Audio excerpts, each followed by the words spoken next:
My name is Oleg Rybkin, and today me and Russell will present our work on discovering and achieving goals with world models. To build generally useful machines, we would like them to not just specialize on a single task, but be able to solve thousands of different tasks. For instance, I'd really like to have a home assistant robot that I can tell to do something, like cook me a dinner, and have the robot do it even if it has never solved this particular task before. Or, I might want to ask it to get the groceries or change the light bulb. So how can we build such a general robot? One idea would be to train it with imitation learning. Here, the human provides a demonstration for every possible task, and the robot memorizes the actions to execute that task. However, this would put a lot of effort on the demonstrator side, as demonstrations for thousands of tasks would be required. Or, maybe we can build a general robot with reinforcement learning. A role works great when you have a single task, such as on video games, board games, and even on robots. However, training a multitask RL agent requires the user to design the set of tasks and reward functions for every task, which will be intractable for thousands of tasks. Instead, what if the agent could discover tasks on its own? Here, the agent interacts with the environment on its own without any demonstrations or rewards, discovering the possible tasks without supervision. At test time, we would like the agent to solve a new task specified, for example, as an image, in a zero-shot way, with no additional learning or practice. Many approaches have attempted to solve the problem of reaching novel goal images under the umbrella of goal-conditioned reinforcement learning. When using low-dimensional state goals, these approaches show impressive performance, such as using hindsight experience replay, asymmetric self-play, or the Go Explore algorithm. However, these approaches are data inefficient, often consuming billions of frames before learning interesting behaviors. This data inefficiency is particularly problematic with visual goals, and best-performing visual agents have been limited to simple tasks, like short-horizon pushing. Why do these approaches struggle to scale to the more interesting tasks? We argue that this is because they explore inefficiently. To discover new goals, these approaches generally either rely on random exploration or exploring by reaching certain interesting goals from the replay buffer. In a simple example, here is an agent that has already visited the blue region. Methods like SkewFit or Go Explore sample a goal from the frontier of the unknown and try to reach that goal. This is unlikely to discover the very novel states, and only expands the frontier a small amount. Can we then design an agent that explores beyond the frontier? This is hard to do since we don't have any data beyond the frontier, so it is unclear how to even train a policy to go there. Our key insight is that we can do this using a world model. Instead of training a model-free agent, we learn a world model on the collected data and use it to explore. Back in our example, we use the world model to imagine novel states. By feeding in a sequence of actions through the world model, we can predict the resulting trajectory. If the world model is very certain about it, we have likely already seen this part of the state space, and we don't need to explore there. However, if the model uncertainty is high, this is likely a novel trajectory that is good for exploration. By trying to execute this trajectory, we can find novel states and effectively expand the frontier. This provides many novel goals for our agent to practice on, and this practice stage expands the frontier even further. In this work, we propose a goal-conditioned agent based on this intuition. Our agent uses the world model to train an explorer policy. The explorer discovers new goals in the environment and collects them in the replay buffer. Using the world model, we also learn a goal achiever policy that is used at test time to solve new tasks. By practicing the goals from the replay buffer in the real environment, the achiever collects additional data to robustify its behavior. We call this framework of learning two separate policies with the world model Latent Explorer Achiever, or LEXA. Let's look at the training algorithm for LEXA in more detail, starting with the explorer. To handle image observations, we learn a latent dynamics model, which encodes images into latent states. The explorer policy learns on top of these latent states. We train the explorer using world model imagination rollouts. Specifically, given a starting state, we use the policy to produce actions and the model to produce future states.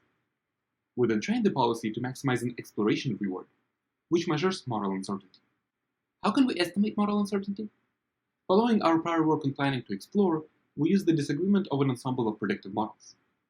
It consists of one-step models taken in the latent state and predicting next latents. The explorer reward is computed as the variance on the mean of the predictions. Practical consideration is that the ensemble is composed of lightweight, one-step models. Further, to learn long-horizon behaviors, we train a value function on these on-policy rollouts. Let's see how the Explorer policy works in practice. Here it is on a challenging kitchen environment. The agent plays around on its own, eventually discovering varied goals such as moving the kettle, opening different cabinets, turning the light on, and many other goals. Thanks to this powerful goal discovery, we will later be able to build a goal condition agent that outperforms all prior approaches on this task. In addition to kitchen, we further evaluate the agent on 3 other environments. On the bins environment, the agent can push 2 blocks around and put them in 2 different bins.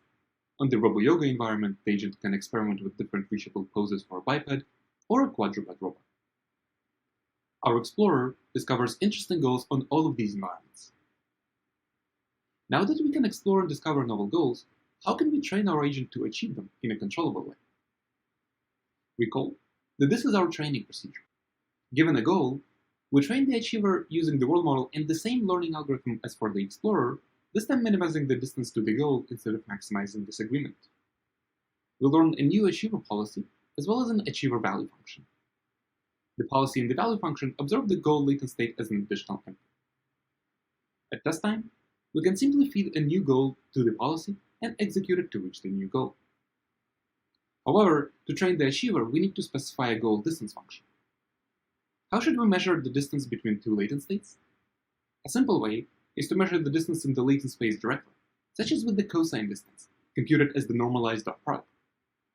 Similar metrics have been used in prior work, however, this naive distance heavily relies on latent space geometry. Let's look at this goal example. What should be the distance between this image and the goal? Visually, they have similar features and are assigned very similar latent states. However, the cabinet in the first image is closed, so we don't want to count this image as a success. In comparison, in the second image, the cabinet is correctly open, but the arm is in a very different position from the goal. Cosine distance assigns a larger cost to the second image, even though in reality it is much closer to the goal. How can we then learn a distance that correctly judges that the second image is closer to the goal? We can take inspiration from the amount of time it takes to reach the goal from each respective image. In the first case, the robot needs to open the cabinet and go all the way back to achieve the exact goal image, which takes a long time. In the second case, the robot just needs to go back, which is much faster. We see that measuring the amount of time it takes to reach the goal is a good distance metric that works well even for visually very similar images. Here, we use the number of time steps between different goals directly as the distance metric. This distance has been previously used successfully, but it is often hard to learn since it can depend on the training data. In our method, we simply learn it on the imagined rollouts of the achiever policy. Given a rollout, we train a network to predict temporal distance using simple supervised learning. Because this network is trained on up-to-date rollouts from the model, it quickly converges to the correct distance. Hi, I'm Russell, and I'll be discussing the performance of LEXA on goal-reaching tasks. The first domain we evaluate on is the kitchen environment. The initial state of the robot is the same for all evaluation runs and is as shown. The goal images we evaluate on include solving a single task, such as opening a cabinet, as well as multiple tasks, such as turning on the light in addition to opening a cabinet. Here, the part of the environment that indicates the task is circled in red for clarity of visualization, but these markings are not provided to the policy. We first consider goal images that require solving a single task. Beginning at the top left, we have switching on the light. Next, on the top right, we see the robot opening the hinge cabinet, moving on to the next row, opening the slide cabinet, and finally pushing the kettle forward. Next, we evaluate using some goal images that require the completion of 2 tasks. Starting from the top left, we see the robot switch on the light, as well as open the slide cabinet. Next, pushing the kettle forward and opening the slide cabinet.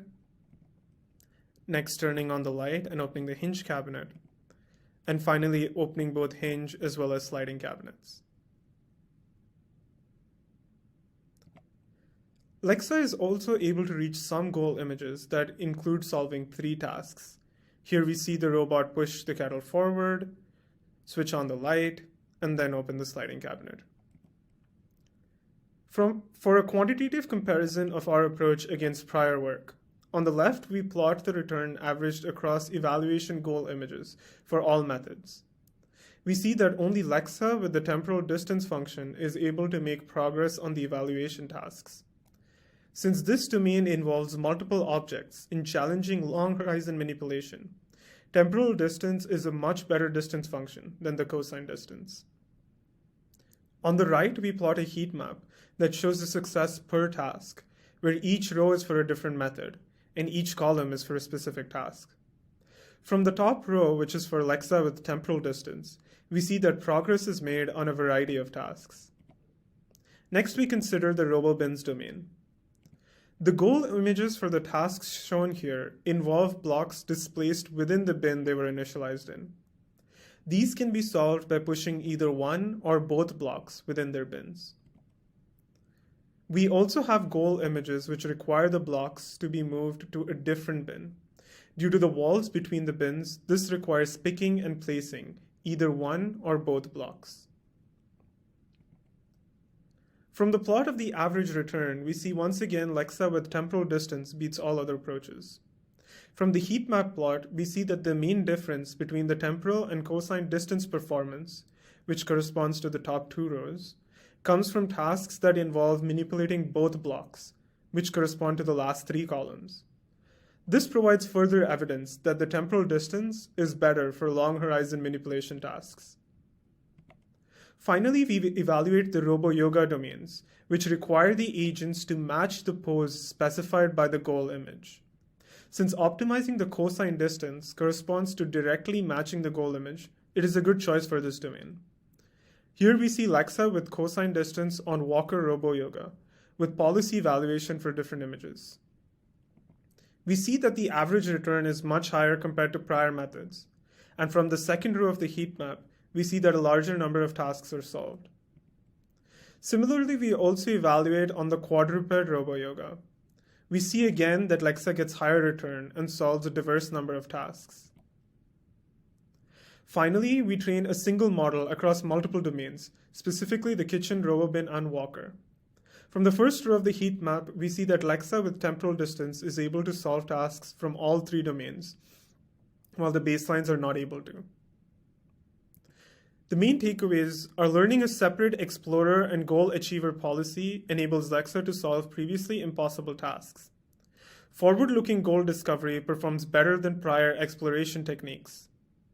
And LEXA is able to reach diverse multi-stage goals in different environments, and can even learn to control three distinct environments with just a single policy, completely without supervision. For code and videos, please visit the website link as shown. Thank you.